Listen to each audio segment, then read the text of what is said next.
Hey guys, welcome back to my channel. तो यार आज की इस वीडियो में हम बात करेंगे डिफॉल्ट पैरामीटर्स के बारे में। तो यार आपको फंक्शन आता है, ठीक है। फंक्शन के अंदर आर्ग्यूमेंट्स, पैरामीटर्स एक ही बात है, उनको किस तरह पास करते हैं ये भी आता है। बट आज हम बात करेंगे डिफॉल्ट पैरामीटर्स के बारे में कि डिफॉल्ट पैरामीटर्स आखिर होते क्या है, उन्हें किस तरह यूज कर सकते हैं, क्या क्या उनकी चीज़ों का आपको ध्यान रखना होता है जब आप डिफॉल्ट पैरामीटर्स का यूज करते हैं।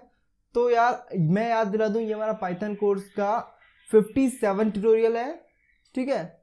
और अगर आपको पीछे की वीडियोस देखनी है तो आप चेकआउट कर सकते हैं मेरे चैनल पर, complete Python course in Hindi के नाम से, वहाँ प्लेलिस्ट है पूरी। और उसके अलावा एक और बात है यार, अगर गाइज आप चैनल पर न्यू हो तो ध्यान से सब्सक्राइब कर लेना, क्योंकि इस तरह का अमेजिंग कंटेंट मैं रेगुलर बेसिस पर अपलोड करता रहता हूँ। तो बिना टाइम वेस्ट किए स्टार्ट कर लेते हैं यहाँ पर डिफॉल्ट पैरामीटर्स। डिफॉल्ट पैरामीटर्स में क्या होता है यार, आपको पता है अच्छे से। मैं जल्दी से अगर बताऊं, यहाँ पर डीईएफ लिखूं और यहाँ पर मैं एक फंक्शन बनाऊं एडिशन के नाम से, और उसके अंदर पैरामीटर्स पास करूं 2 1 2, मतलब कि ए और बी दो मेरे को आर्ग्यूमेंट्स यहाँ पर देने होंगे, ठीक है। अब यहाँ क्या होगा, और मैं रिटर्न कर दूं ए प्लस बी मैं रिटर्न कर दूं। और उसके बाद में फंक्शन के बाहर जाने के बाद यहां मैं इसे सिंपल सा अगर कॉल करूं एडिशन 2,3 करने के बाद में यहां मैं कर दूं इसे प्रिंट। यहां पर मैंने इसे कर दिया प्रिंट। सिंपल सी बात है यार, ये चीज आपको अच्छे से आती है। इसके बाद की कहानी है डिफॉल्ट पैरामीटर्स के अंदर। यहां आपको सिंपल से इसका सम एडिशन दिख गया। अब यहां पर हम क्या करेंगे, कुछ डिफॉल्ट पैरामीटर्स डालेंगे। आपको डिफॉल्ट से समझ आ रहा होगा यार, अगर कोई वैल्यूज अवेलेबल नहीं है तो उनके प्लेस पर ये डिफॉल्ट वैल्यूज काम कर जाती हैं। बताता हूं कैसे। यहां क्या होगा, देखो, अगर मैं यहां पर वैल्यूज प्रोवाइड ना करूं तो क्या होगा, कॉमन सी बात है, एरर देगा। बोला है ए और बी दो आर्ग्यूमेंट, पोजिशनल आर्ग्यूमेंट चाहिए, बट नहीं है। तो क्या करेंगे, यहां पर हम डिफॉल्ट पैरामीटर सेट करेंगे। अगर मान लो यूजर ने कुछ भी नहीं दिया तो 0 और 0, क्योंकि जो हमारा प्रोग्राम होता है उसे हम इस तरह बनाते हैं कि कम से कम एरर्स आए, रेस्पॉन्सिव बने वो। तो इसे अगर हम यहां पर रन करेंगे अब, तो आपको एरर नहीं मिलेगा, सिर्फ 0 मिलेगा।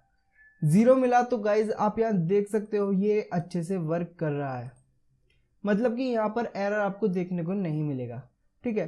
अगर मैं और एग्जांपल लूँ, यहाँ पर सी कर दूँ, और सी करने के बाद अगर मैं इसे रन करूँ तो गाइज ये बोलेगा कि सी नहीं मिला। तो देखो यहाँ पर एरर आ गया, non default argument follows default parameter, default argument. तो इसमें क्या है, देखो इसका एक रूल है। इसका रूल क्या है गाइज, आप इसे छोड़ सकते हो बट इसे नहीं छोड़ सकते। क्या हुआ इसका मतलब, ये एक चेन की तरह है। एक चेन की तरह अगर एक बार स्टार्ट हो गई तो लास्ट तक जाकर ही रुकेगी। मतलब अगर 3 पैरामीटर्स हैं, आपने पहले वाले पैरामीटर को डिफॉल्ट वैल्यू दी तो इन दोनों को भी देनी होगी। अगर आपने सेकंड वाले को दी तो इसको भी देनी होगी। अगर आपने इसे दी तो कोई दिक्कत नहीं है, आप इन दोनों को बिना दिए छोड़ सकते हैं। इसका एक रीजन है क्यों, अगर मैं आपको बताऊं, यहां हमने 3 वैल्यूज ली हैं, ठीक है। यहां मैं रिटर्न करवा देता हूं a प्लस बी प्लस सी, ठीक है। तीनों को मैं यहां पर सम रिटर्न करा देता हूं। अगर मैं इसे रन करूं तो ये बोलेगा a की वैल्यू फाउंड नहीं हुई है। और मैं अगर यहां 3 लिख दूं तो अब ये कुछ नहीं बोलेगा और सिंपल से इसका आउटपुट दे देगा 3 आ गया। अब ये ऐसा क्यों हुआ, ये देखो यहां क्या हुआ, इसके हिसाब से ये वैल्यू हमने दी है a की, क्योंकि first parameter indicate to its first argument, मतलब कि जो पहली वैल्यू है वो पहले पैरामीटर के लिए ही है। कॉमन सी बात है यार, पहली वैल्यू पहला पैरामीटर के लिए है, तो 3 हो गई हमारे a की वैल्यू। उसके बाद इसने चेक किया b की वैल्यू के लिए, तो b की वैल्यू यहाँ कुछ नहीं थी, तो इसने यहाँ पर देखा क्या कोई डिफॉल्ट पैरामीटर वैल्यू है, तो इसे मिल गई।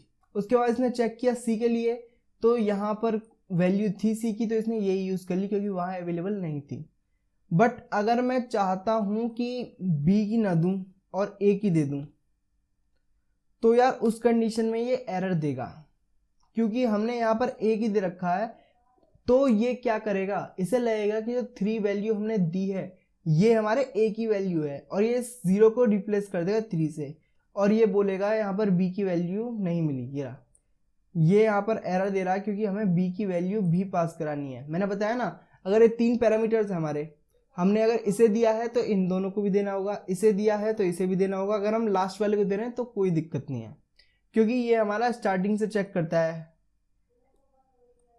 ठीक है, तो ये चेक करा इसने, ये 3 की वैल्यू है, इसने उसके बाद देखा कोई वैल्यूज नहीं है इसके पास में, तो यहाँ इसे b की वैल्यू नहीं मिली। यहाँ इसे कर देते हैं a और इसे कर दें हम 0, तो अब ये आउटपुट क्या देगा, वही पिछला वाला आ गया 3। ठीक है, अगर हम चाहते हैं हम b को भी नहीं देना चाहते तो यहाँ कॉमा करके हमें 2 वैल्यूज देनी पड़ेंगी।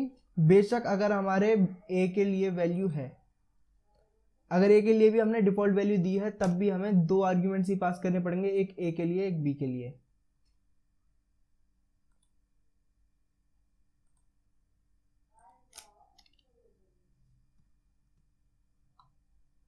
ये रहे, तो यहाँ पर आउटपुट आपको थोड़ा बहुत समझ आया होगा, और यही चीज आपके स्ट्रिंग के साथ होती है। अगर मैं आपको बताऊं यहाँ पर एक और फंक्शन बनाकर, अगर मैं यहाँ एक और फंक्शन बनाऊं, क्या, यूजर इंफॉर्मेशन, यूजर इंफॉर्मेशन के नाम से अगर मैं यहाँ पर एक और फंक्शन बनाऊं और इसके अंदर आर्ग्यूमेंट्स दूं name age gender, name age gender, यहाँ पर 3 आर्ग्यूमेंट्स यहाँ पर पास किए गए हैं। ठीक है, और यहाँ क्या रिटर्न करेंगे, यहाँ रिटर्न करेंगे एफ स्ट्रिंग के साथ name, name comma age comma gender. तो मैंने यहाँ पर सिंपल सा ये चीज़ दे दिया, और इसके बाद में अगर यहाँ पर मैं अपने इस फंक्शन को कॉल करूँ, किस तरह कॉल करेंगे, सिंपल सा यूज़र आर्ग्यूमेंट लिखेंगे यहाँ पर, यूज़र इन्फॉर्मेशन लिखा, और यूज़र इन्फॉर्मेशन लिखने के बाद में यहाँ पर दे दिया कुछ इन्फॉर्मेशन, निशांत, एज दे दी यहाँ पर 21, और यहाँ पर अगर मैं जेंडर दे दूँ मेल, और ये जो भी कुछ फंक्शन रिटर्न करेगा उस चीज़ को मैं यहाँ पर करा लूँगा प्रिंट, क्योंकि आपको पता है फंक्शन के अंदर अगर हमने सिर्फ रिटर्न कर रखा है तो प्रिंट करने के लिए यहाँ पर प्रिंट लगाना पड़ेगा। प्रिंट करा लिया, ये अब इसे रन करें तो ये रन हो जाएगा और सिंपल से इसका आउटपुट आ जाएगा। मिल गया। तो अब देखो यहाँ पर डिफॉल्ट आर्ग्यूमेंट्स लगाकर बताता हूँ क्या चेंजेस करने से क्या होगा। वही वाला रूल यहाँ पर है, अगर मतलब आपने नेम अगर वाला आर्ग्यूमेंट की वैल्यू दे दी, अगर आपने डिफॉल्ट वैल्यू दे दी तो आपको एज और जेंडर की भी देनी पड़ेगी। अगर आपने सिर्फ एज की दी तो आपको जेंडर की भी देनी पड़ेगी। अगर आपने सिर्फ जेंडर की दी तो उस कंडीशन में आप कोई दिक्कत नहीं, आप सिर्फ जेंडर की दे सकते हैं। ठीक, अगर मैं यहाँ पर बताऊँ सिर्फ जेंडर की वैल्यू आर्ग्यूमेंट पास कर दूँ, जेंडर मेल पास कर दिया, और पास करने के बाद में यहाँ पर अगर मैं इसे अब रन करूँ और एक वैल्यू यहाँ से कम कर दूँ, कोई दिक्कत नहीं है, ये रन हो जाएगा। रन होने के बाद में यहाँ देखिए क्या आया, निशान 21 मेल। ठीक, और मैं यहाँ पर अगर कर दूँ 20 तो आपको मालूम पड़ेगा ये कौन सी वैल्यूज उठा रहा है, अपडेटेड वैल्यू ले रहा है ये। ठीक है, अगर हम यहाँ पर ये वैल्यू ना दें तब क्या होगा, कुछ नहीं होगा, वो वैल्यू हमारी वहां पर है तो ये दोनों वैल्यूज उठा लेगा। एज, वहां एज नहीं दे रखी क्या, यहाँ एज नहीं दी, यहाँ हमें एज देनी पड़ेगी। एज दे देंगे, अगर एज दे देंगे तो ये एज भी वर्क कर जाएगी, ये रहा, कर गई वर्क। ठीक है, बट आपको इस बात का ध्यान रखना होगा कि आपने एक बार नेम की दे दी तो आपको इन दोनों की भी देनी पड़ेगी। अगर मैं यहाँ पर इसकी हटाऊं तो नहीं हट पाएगा, अगर इसे हटाने की कोशिश करूं यहाँ पर अब तो नहीं हटेगा, ये एरर शो करेगा। ये रहा, आ गया एरर। अगर आपने एज का डिफॉल्ट वैल्यू पास करी है तो यहाँ पर आपको जेंडर की भी वैल्यू पास करनी होगी, कंपलसरी है। ठीक है, तो ये हो गया। तो देखिए यहाँ पर कैसे हो रहा है, आपने सिंपल एक वैल्यू दी तो वो यहाँ पर आ गई, उसके बाद इसने सेकंड वैल्यू के लिए चेक किया तो इसने वहाँ नहीं मिली नीचे, तो इसने ऊपर से डिफॉल्ट वैल्यू उठा ली। उसके बाद जेंडर वाले को देखा तो कुछ नहीं मिला, नहीं मिला तो इसने डिफॉल्ट वैल्यू उठा ली। तो आई होप गाइज कि आपका जो डाउट है इसके बारे में बिल्कुल अच्छे से क्लियर हो गया होगा। आपको वीडियो कैसी लगी कमेंट करके बताइए। ठीक है, तो गाइज ध्यान से अगर चैनल पर नहीं हो तो सब्सक्राइब कर लेना। टाटा। आई होप गाइज कि आपको वीडियो पसंद आई होगी। वीडियो पसंद आई हो तो प्लीज से उसे लाइक कर दो। मेरे चैनल को अभी तक आपने सब्सक्राइब नहीं किया तो उसे प्लीज से सब्सक्राइब कर दो और वीडियो को अपने दोस्तों के साथ शेयर कर दो। And thanks for watching guys.